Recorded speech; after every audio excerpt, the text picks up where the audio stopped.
Shalom and welcome to another in our series of podcasts from Temple Beth Am, a dynamic center for conservative Judaism in Los Angeles. This is a recording of a Shabbat teaching by Rabbi Adam Kligfeld. You know, the clergy at Temple Beth Am, we work very closely with each other. We collaborate all the time, but we don't necessarily share everything that we do when the other ones are not present. There's just not necessarily any reason to. Like if Rabbi Schatz is not at shul on Friday night when I give a drash, I don't download to her what I've said.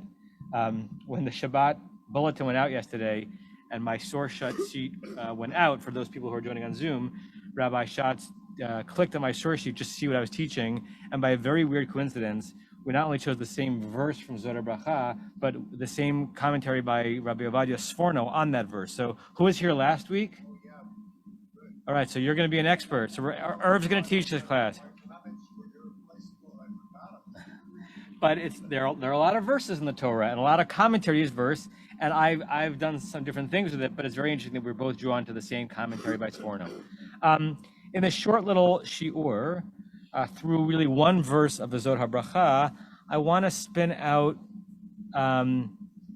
two of the primary ways that our tradition understands what it means to be close to God, right? That's a very loaded statement, because does anyone really know what it means to be close to God? You know, we don't have a singular way of defining that, but our tradition lays out a roadmap for what it means to be able to say you're a person that God is close to. And we're going to do it through a commentary by Sforno and some of the Talmudic texts that he references, and then a comment by the Ramban. And I guess as we're going through this, I want you to ask yourself, which of these modes, if any, is the one that most speaks to you in terms of your Jewish life and your goal in Jewish life, which I imagine part of your goal of Jewish life is to get closer to the Holy One. Like it's, again, we've talked about this all the time. It's not just a club. So it might be a Sisyphean task in the sense that we're never all the way at the top of the mountain. But part of the reason we're doing this is because we want to have some kind of a relationship with a spiritual realm. Which of these two modalities most speaks to you, if either? Could be none. Okay, so at the very, very end of Parshat Zohar Bracha and the end of the Torah, I think this is the anti-penultimate verse of the Torah, but maybe the penultimate. I don't remember which one. I don't know if the last verse is 11 or 12, but someone who could open the Chumash and tell me. The Torah describes Moshe in the following way. V'lo kam navi od b'Yisrael. No other prophet arose in Israel, kim Moshe, like Moses. He was unique. In what way?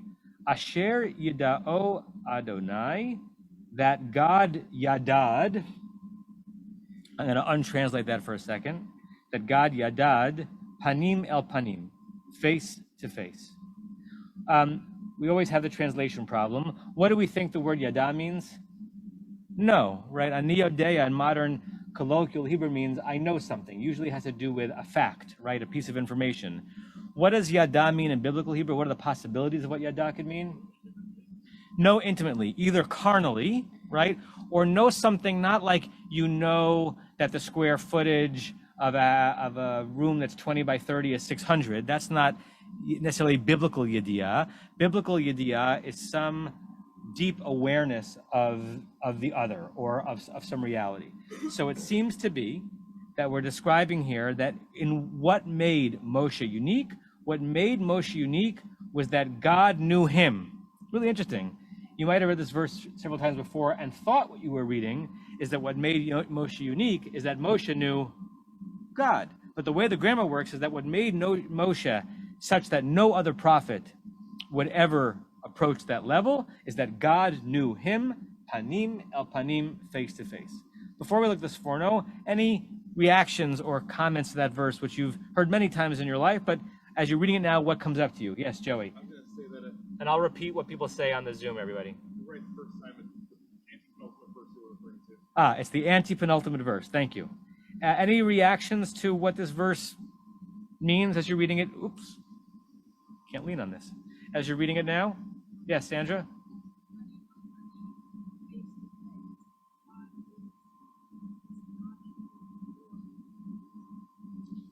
Good. So a great question to ask on this verse is, what are we supposed to do with this kind of rank anthropomorphism of describing God as having a panim It's not the only place, of course, in Torah where the very bodiless God is described with body parts, but this is a pretty straightforward one. I'll just pause and say this is not an answer to your question, but remember that panim in Hebrew means face.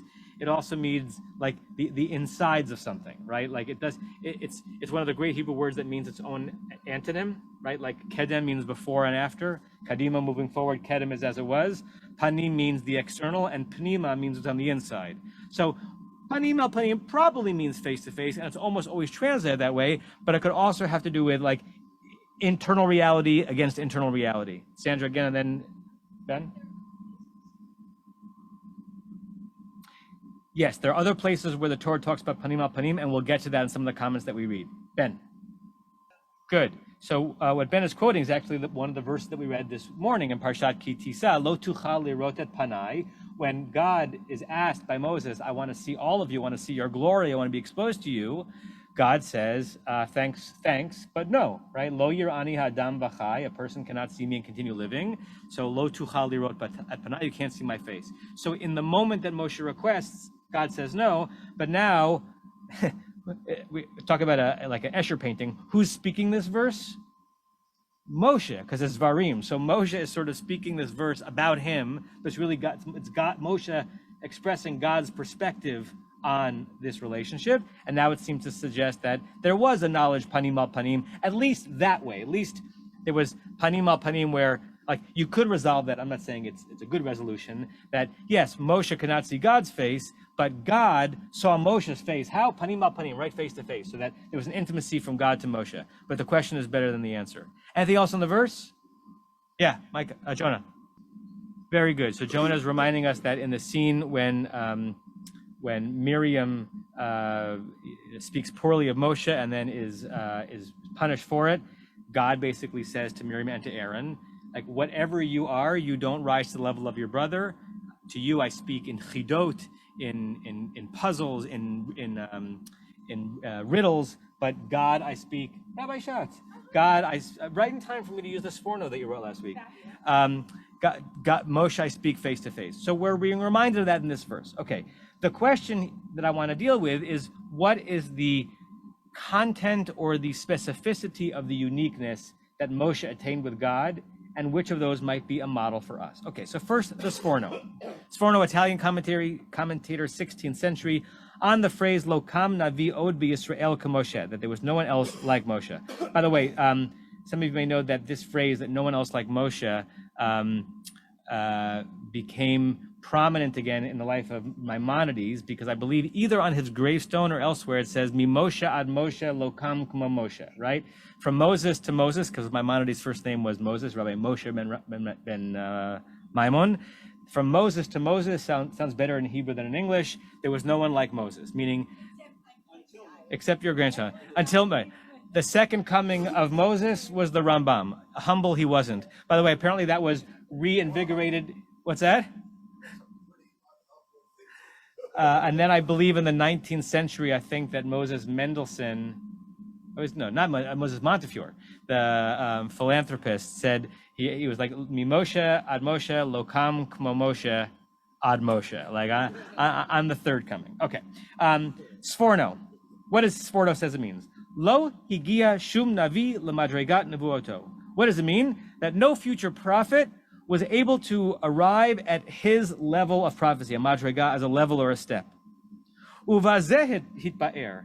And through this verse, we can now understand better the following thing, which is a kind of a paraphrase from the Talmud, she'ein navi rashai lechadesh devar me'ata, that no prophet is permitted to enact anything new from this point forward, right? This is an understanding of Jewish law that valorizes the calcification of something back then, right? And by the way, every Jew does a version of it, right? So the Hasidic Jews are valorizing the dress of Polish noblemen in the 1700s, right? And Sforno is saying that the text is saying we valorize exactly things were when Moses lived. Of course, nothing is like the way Moses lived. And we do a version of it also. The next time you complain that someone's using a tune that's not the tune you grew up with, you're saying the exact same thing. It was supposed to stop evolving then when I was 23 years old, and there should be no chidush in Judaism. The Khatam Sofer, Moshe Sofer of Pressburg, he famously said, Ein Chadash Asur Min HaTorah. He was making a pun on an agricultural rule about the new produce that can't be eaten until a certain date of the year, but he turned it into a halachic cultural rule. Chadash Asur Min HaTorah. There are no more innovations. All the innovations that happened until Rabbi the Khatam Sofer was alive was fine, but at this point, any new innovation is reform, right? God forbid. So, but before we finish this forno, turn the page and look at the Talmud that he's basing it on. So, interesting, worthy digression. This is Masechet Shabbat, page 104. Damar Rav Chisda. Rav Chisda said, Mem v'samech, that's how you write the letters, Mem and Samech. Mem v'samech shebaluchot b'neis hayu omdim. The Mem and the Samech in the actual Luchot Habri, what are they called? Tablets, thank you. Were standing in a miracle. Anyone have any sense what that means? They don't have legs. Say more. Correct. There's a tradition, you have to kind of lean into the suspend disbelief, that in Luchot Habrit, it wasn't like just a shallow carving of the letter, that the carver, the Holy One with God's finger, carved all the way through the Luchot. So you can carve all the way through an Aleph and it'll be just fine. And you can carve all the way through a Bet just fine. But you carve all the way through a Mem, the center pops out, right? And you carve all the way through a Samech, there's nothing holding in the O in the center of it. So Rabbi Chisda says, this is an easy one to resolve. It was a miracle, right? If God can create the world, it's not so hard to make a Samech not fall over, okay? Ela satum asao patuach gru'ei ka megarela. That if one then subsequently took a closed letter, like the closed Mem, and turned it into an open letter, then you are degrading its sanctity because originally it was closed, turned open. Da'amar Rabbi Yirmiyah, Rabbi Yirmiyah said, Ve'itemi Rabbi Chia bar Abba, and some say it was another rabbi, Manspach Sofim Amarum. The prophets, the Talmud sometimes refer to the prophets not as Nevi'im, but Sofim, the one who could see in the future, they established Manspach. If you haven't looked over in English, what is Manspach? Which are significant because of what? They are Sophites. We think of them as Sophites, right? Rabbinic Judaism thought of them as two different ways of writing the letter, one closed, one open. So the Mem that we know and love, the print Mem, is open because it's opening there. That'll stay in the Luchot. But the final, what we think of as a final Mem, is closed, right? So think of all the ways in which the letters, like a tzadi, you take a print tzadi, it's not closed in the sense that it's all the way around, but it's compact. And what we think of as a final tzadi is that the leg got moved down, so opened up, right? Just put the details of that aside.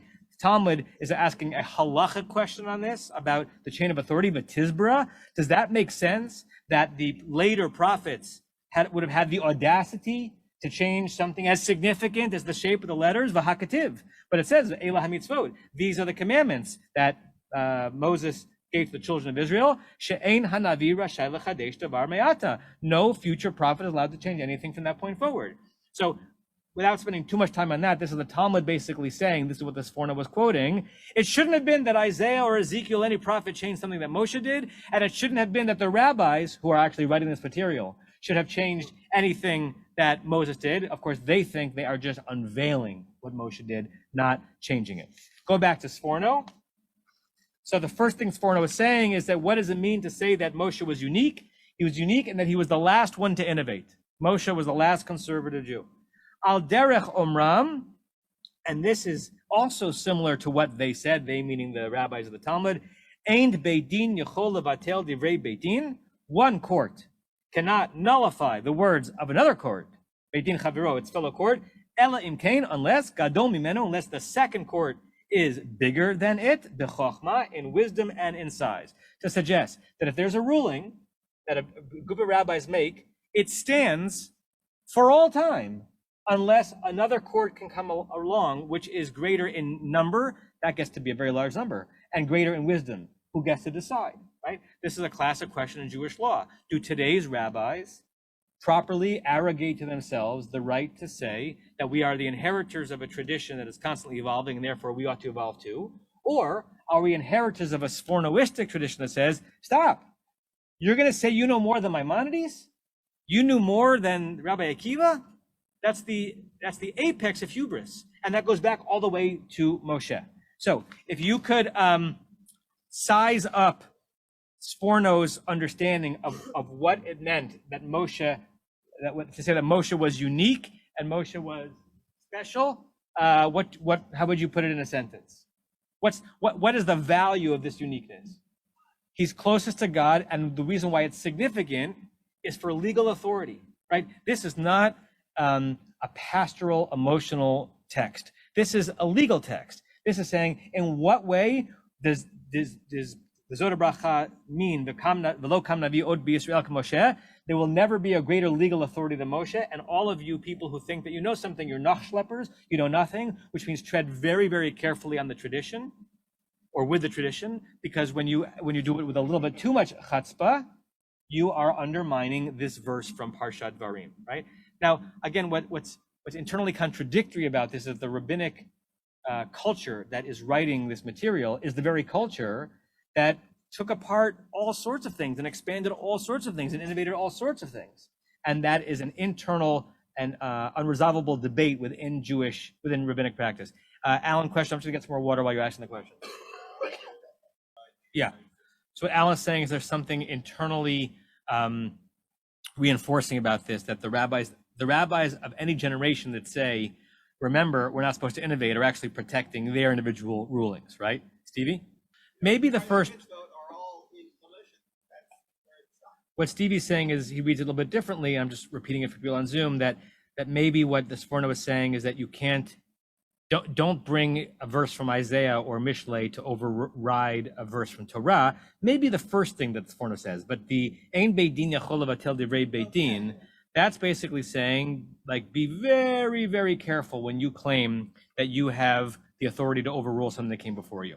Okay, because I want to do that part 2, and we're running out of time. Let's go to, so I was going to bring you the text from Masechet Megillah, which is where we get this notion that one Beit Din cannot uproot the precedents of a previous Beit Din unless they're bigger than them in number and wisdom. You can look at that on your own, but I want to make sure we get to the Ramban because that's the counterpoint. Okay, Ramban, Spanish commentator, lived in the 13th century, so 200 years or so before the Sforno. So this idea precedes the one that we just read, but I wanted to bring the Sforno one first. The Yitachen, it makes sense. We're on the 3rd page of the document. Ki va'avor sheshnei anashim hamitraim panim al panim. You got two people who see one another, panim al panim, borrowing the phrase from a verse. Nodaim zelazeh b'riyah hahi. They get to know each other. If you go up really close and you stare at someone, or the panim al panim from the perspective of seeing someone's internal self, you're going to be known to the other. Amar, when the verse said, Yida'o Adonai panim al panim, that God knew him face to face, and remember what we discussed, what does the verse not say took place? That who didn't know whom?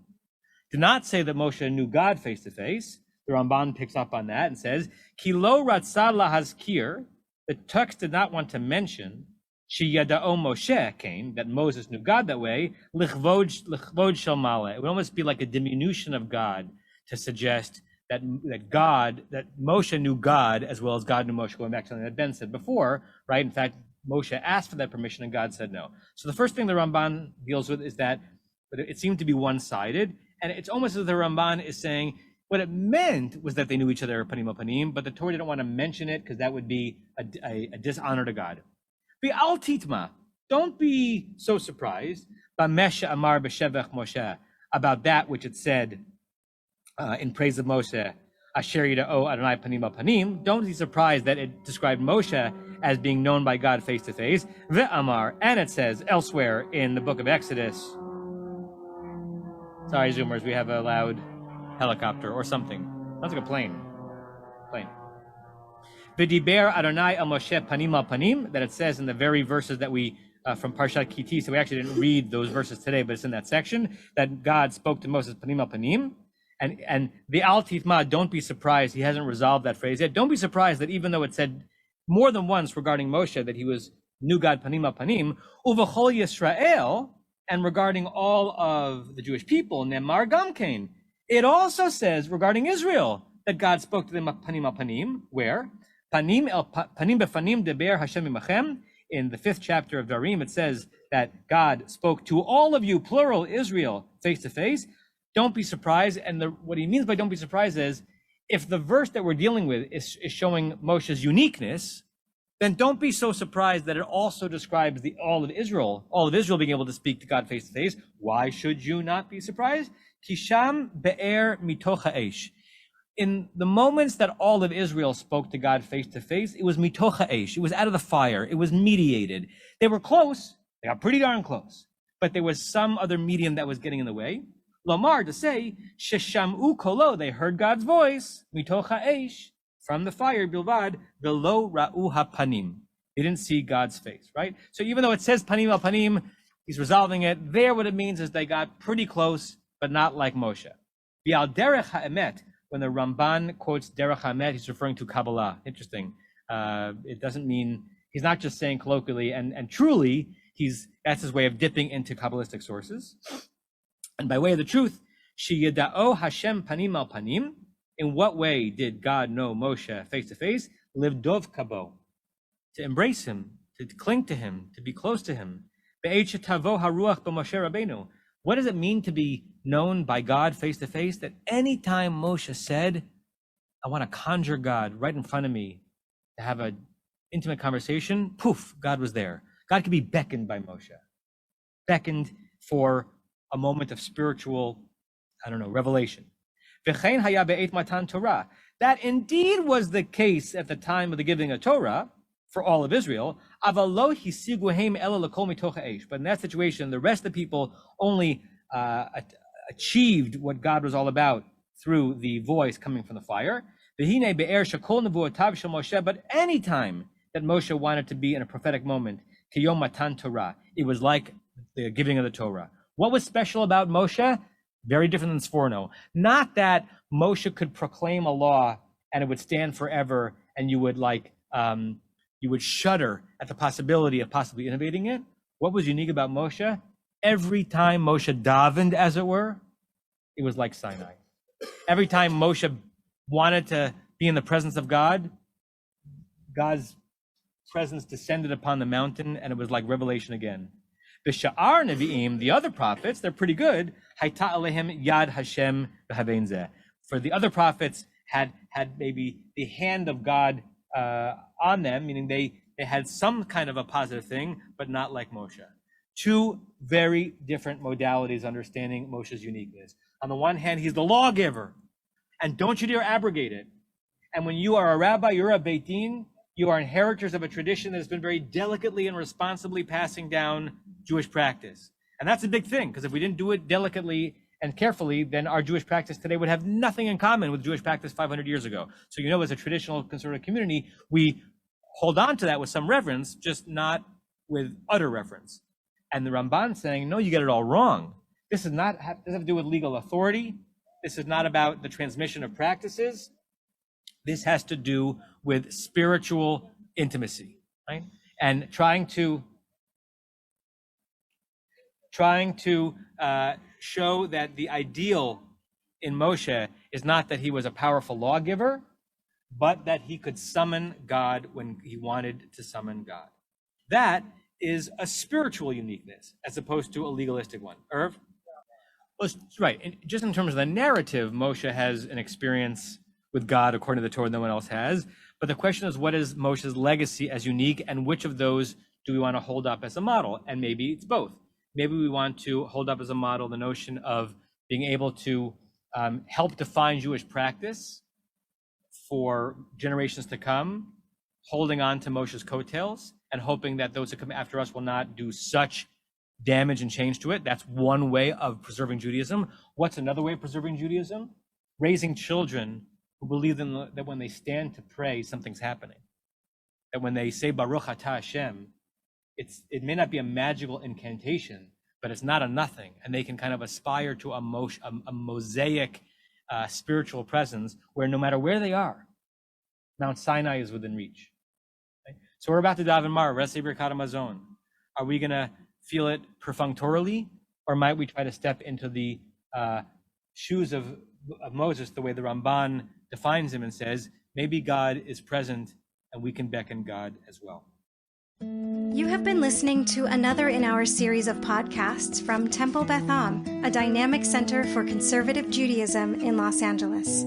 If you enjoy these podcasts, we invite you to write a review on the Apple Podcast site or wherever you get your podcasts.